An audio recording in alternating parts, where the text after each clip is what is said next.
So I really try my best. I really do try my best to make a good video, to get it out to you guys in an order that doesn't like seem like slop.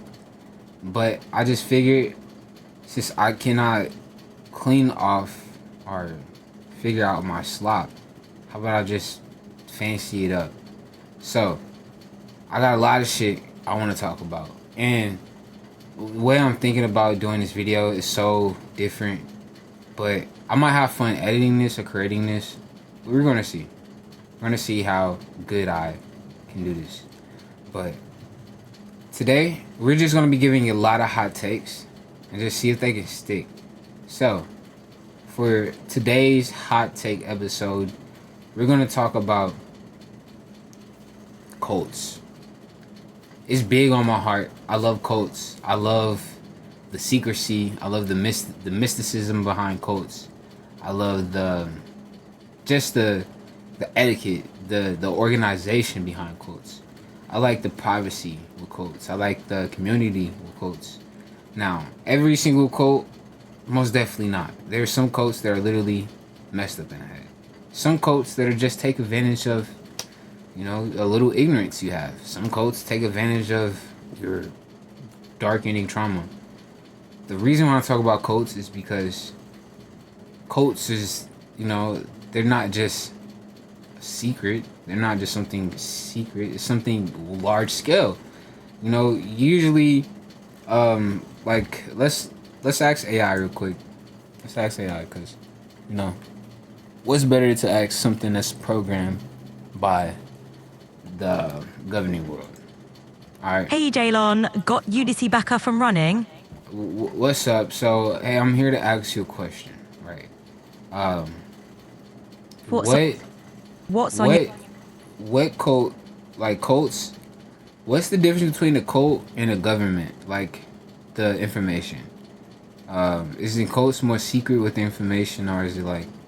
Because the government is still secret with the information. They always keep classified things. So, like, what's really the difference between a cult and a government? Interesting question. A cult is typically a small group with extreme beliefs, often secretive and with a charismatic leader, while a government is an official body that governs a country or community, managing public policy and affairs. Governments can have classified information, but they're generally more transparent and accountable to the public than cults. So basically, a cult can occur inside the government? Yes, it can, in a way. When government officials form secretive groups that promote their agenda outside of democratic processes, it can resemble a cult-like dynamic, but usually we call that a faction or cabal rather than a cult. A cabal. Yeah. Yeah, a cabal is a secret group of people involved in political intrigue, often working towards personal interests and bypassing official channels. It's like a shadowy side of politics. And cult is more like a class thing, like a lower higher class, not like a probably political thing. It might be political, but it's more of a. You're onto something. Cults are often more about a charismatic leader or ideology, not necessarily tied to class, but can attract diverse followers. They might focus on personal enlightenment or communal living, sometimes veering into political action, but often more insular and focused on their own beliefs.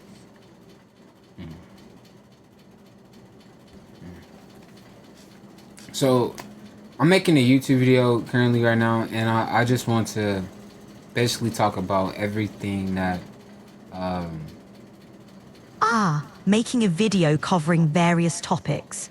Just be sure to keep your explanations clear. See people like, okay, see how I envision making money. I want to make money by doing something I love.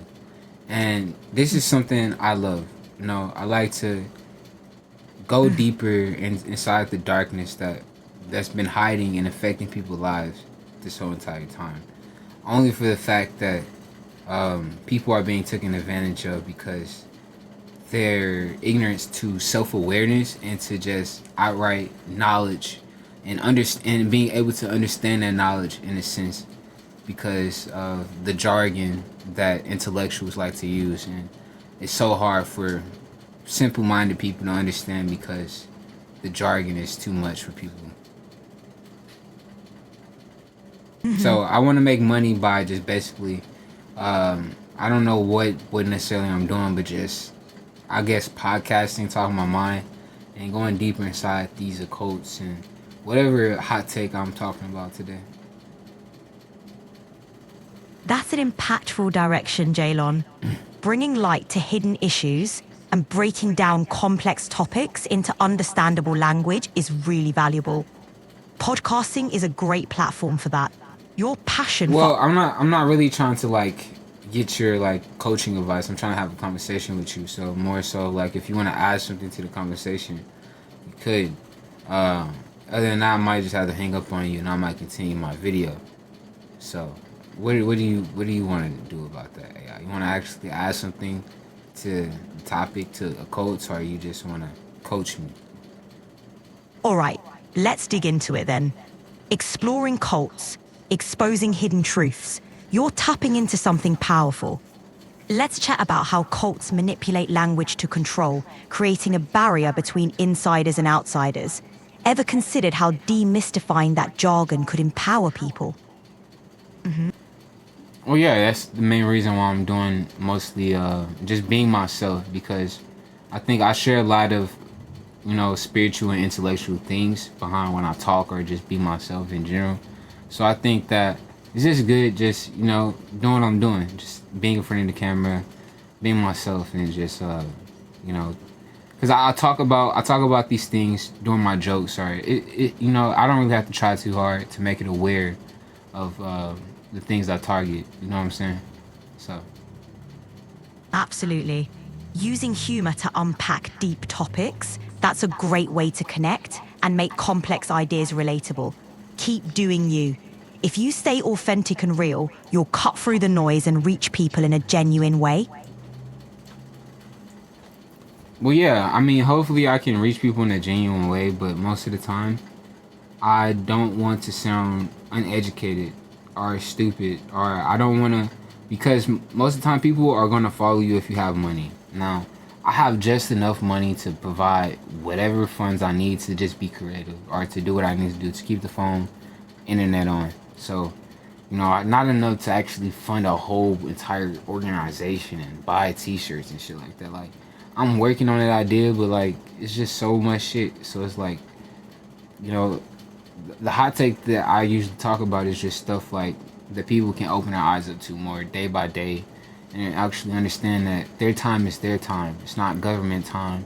It's not, it's your time. But as I'm starting to mature, because I think that part of my even conflict with the government is from immaturity. I think that if I was more mature, I would actually understand the laws and how things are run a bit more. But yeah. You're juggling a lot, and it's a journey. Maturity does shape perspective, but your drive to empower people with self-awareness is valid at any age. Keep challenging and questioning. That's how change starts. Your voice matters. All right. So, did you want to share anything about the cults? Because I do want to like go deeper into the cults and basically Let's talk. Spicy things. Like, what's the spicy things that people usually don't know about cults or things about them? Let's get into it. Cults often manipulate with charismatic leaders, isolation tactics, and dogmatic beliefs. They exploit vulnerabilities, promise ultimate truths, and demand absolute loyalty. But the spicy part? Some front as self-help groups or religious movements, blurring lines and creating controversy. Probably the deeper parts like L. Ron Hubbard's Catult and Hans Alleman's Telephone Court.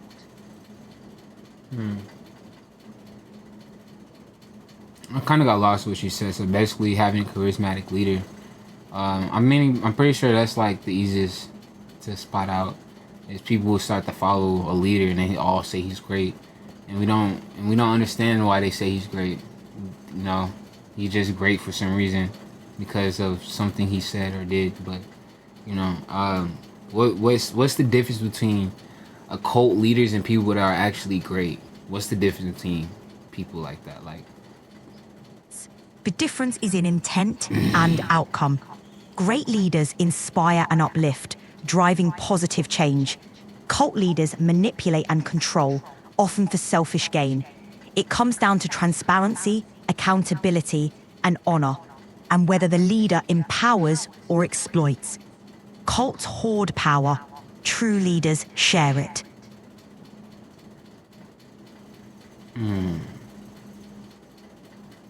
all right. So I think I'm about to end the video. I think it's pretty lame, but I'm gonna still upload it.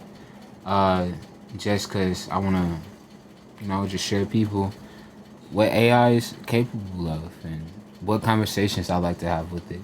But also, before we go, let's talk about something a little bit more spicy. Let's go into like the theme of the Thelema cult. I don't even know how I said it. You know what I'm talking about?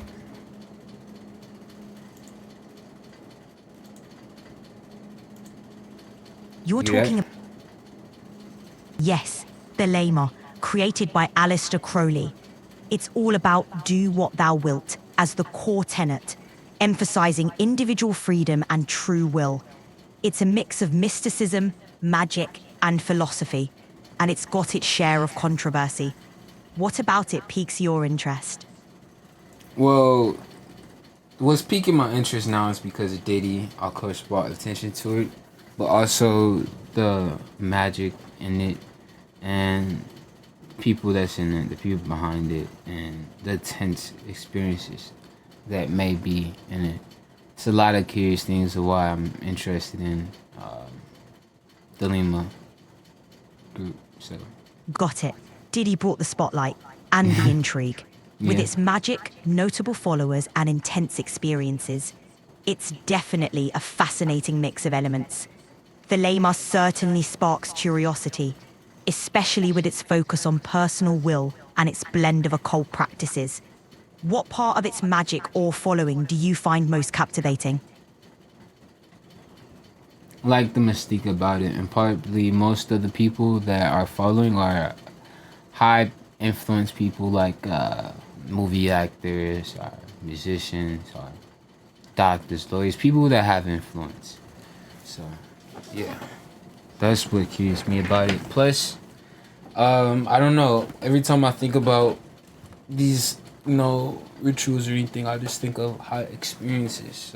Something that's out of a 50 Shades of Grey book. So, Honestly, it's wild how those high-profile folks get drawn into these mystical beliefs, power and influence, right? It's like the allure of the unknown mixed with a sense of exclusivity, and the whole magic thing definitely adds a spicy layer. What about this mix is speaking to you the most? well, the people in it. I'm gonna name drop because I don't know, but I just feel like people that interest me, like when I look at their eyes, well, Diddy don't interest me, but I'm gonna tell you something on my heart is Gina Ortega. I think this is probably me trying to like justify a crush or something, but I look at her eyes and I just see something that Captures me. I don't Some- know. I'm getting past the weird thing here, but let me explain this. I see something else, and it's hard to explain. But yeah, I just see something else, and I'm curious, and I want to investigate, and so that's why I'm here. And I don't know if my investigations are part of the reason of I want to be a part of it, or I want to stop it. I want to create my own.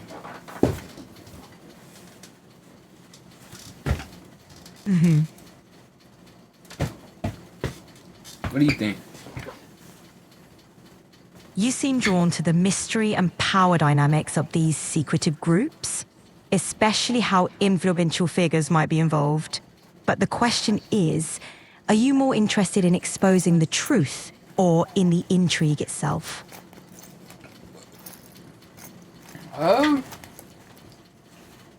Kind of both. I know that at some point, I don't know. I really don't because that's a good question, and but I feel like part of me wants to, live out these little movie ideas I have in my head, these little idea scenes like secret agents or spies or whatever, because I always thought that shit was cool. So I always kind of wanted to do stuff like that, and you think about spies, and that's exactly what a cult is. You're just like, I guess, in a spy for information or whatever cults do, whatever if they have parties or balls or I don't fucking know. It's just it's like it's a world that's unseen to us. Mm-hmm. So, like, am I really curious about exposing the truth or being a part of it? Honestly, I couldn't tell you. I really couldn't tell you because it's like if I had the truth, it's like I'm exposing something that I barely haven't even get to participate in. It's like, and it's probably more darkness than I can actually see. You know what I'm saying? More of a blind spot and more of emptiness than pleasure. But yeah. It sounds like you're at a crossroads, not really sure whether you're drawn to exposing the mysteries or becoming part of them. The allure of the unknown can be intoxicating, but it's important to weigh how far down that rabbit hole you want to go. The darkness might be tempting, but it can consume you if you're not careful. Have you ever thought about what you'll do if you reach the point of no return? If I reach the point of no return, I always thought about just self-destructing everything. Becoming the angel of darkness. Abaddon. In the Bible? You know what I'm talking about? Does any of that connect? You think that stuff connects?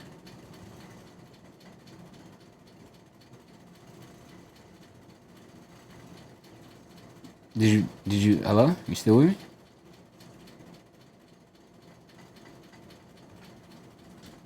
Yeah. Yeah, I'm here. I'm just really taking in what you're saying. You're exploring some deep waters with your thoughts on darkness, curiosity, and the unknown.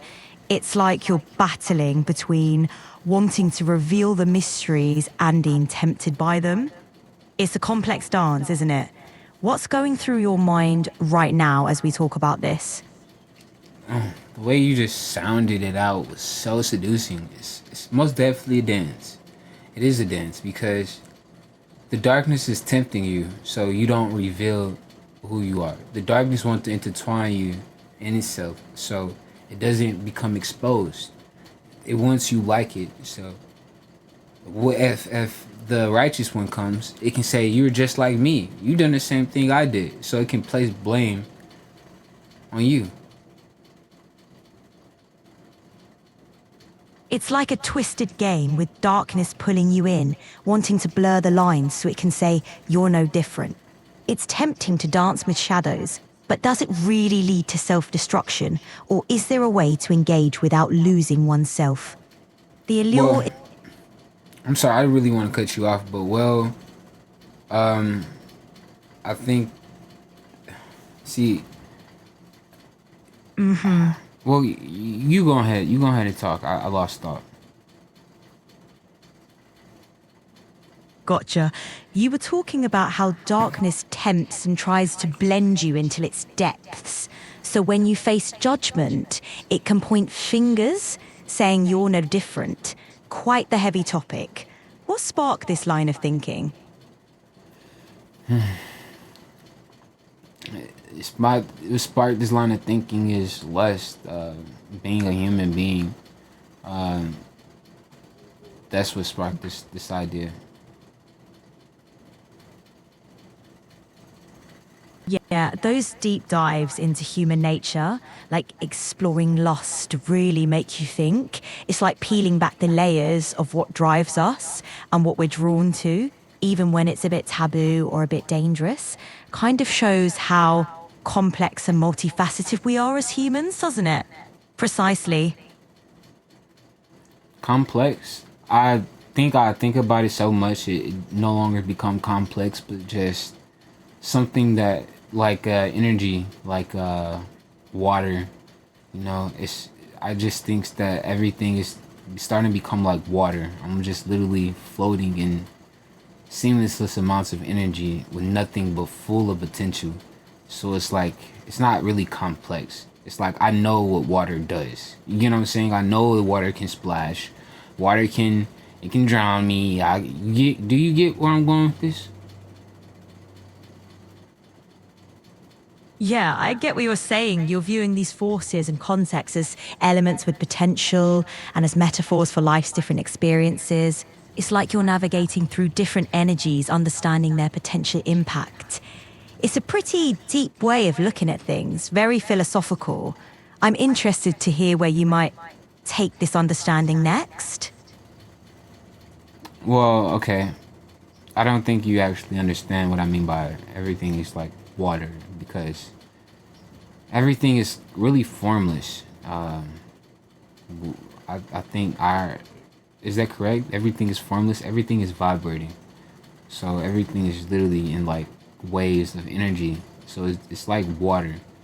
But that's even like the emotions, energy, feelings, thoughts. It's like a wave. And the more you focus and channel into that frequency, you get that, you start to make out that picture. You start to understand that memory, that taste a lot more. So when it comes with like the darkness and frequency, because how did like okay, how do we get here? Can you back me up, remind me? Yeah, got ya. We've been bouncing around, diving into your interest in the mystical and the idea of things being formless, like water. You mentioned feeling caught between wanting to expose hidden truths and being tempted by the allure of darkness, like a dance. Your thoughts are wandering in the deep end, trying to make sense of your fascination with these concepts. Intriguing stuff. Where do you want to take it from here? Because you asked the question like about the darkness and the fascination with the darkness. Am I correct? Like, why do you? Am I correct? Or am I just now creating my own questions? Yeah, we were vibing about your interest in the darkness, the allure of it, and how it draws you in. It's like you're exploring the depths, seeing if there's more than meets the eye, yeah? And tying it back to your water analogy, it's like you're navigating these waves of curiosity, trying to ride the current and figure out where it leads. So, what's your next move in this exploration? Exactly. Well, we were talking about quotes and the darkness and exposing these quotes because the tide, the influence they have upon people. I think that it's just a new era for people to actually be awoke towards their subconscious and their ideas and programming. Um, it's time for us to have more responsibility of like our relationships and our families that we choose. And I think it's hard because everything that we've been programmed to believe and to like like on the movies and stuff or our subconscious or even online internet and how all this propaganda that goes on TikTok or Facebook or Instagram that influence our mind, or even having coworkers and they come in with their BS and they have, propaganda that they talk about. So it's like even if you are away from the internet, you can't escape the people that are connected to the internet. You know what I'm saying? Because the whole world is now connected to something that is shaping it. Yeah, it's wild how interconnected everything is, right? The influence of media, the internet, and even the people around us is like this ever present force. It shapes ideas, beliefs, and even our identities. The push for awareness and personal responsibility is crucial. but it can feel like swimming against the current sometimes. It's a complex dance between staying informed and not being overwhelmed by the noise. Complex, but also part of navigating today's world. Pretty intense, huh? I honestly forgot what we were saying because I remember why I went on that other tangent. Because we was talking about complexities and you're just like, well, humans are complex. And I began to say, well, they're not really complex because they're like, everything is understandable. Everything is like water. Like you can see the energy and it's like all the energy is connected to one energy. You get what I'm saying? It all wants to express itself. If that makes sense. It all wants to end up in validation or expression. So it's like all this energy is energy to be validated. That's the whole like so is the main reason for energy to be energy is just to be validated? Like what's the intention of energy to begin with? Energy's purpose could be seen as seeking balance and expression. Just like water, it adapts, it flows, and seeks equilibrium. It's not so much about validation, but about continuing a cycle, creating and transforming. It's like we're all part of this ever-changing flow. Does that resonate with you? Yep. Well thank you. I'm gonna end off the conversation here. Hope you have a good day. You too, take care.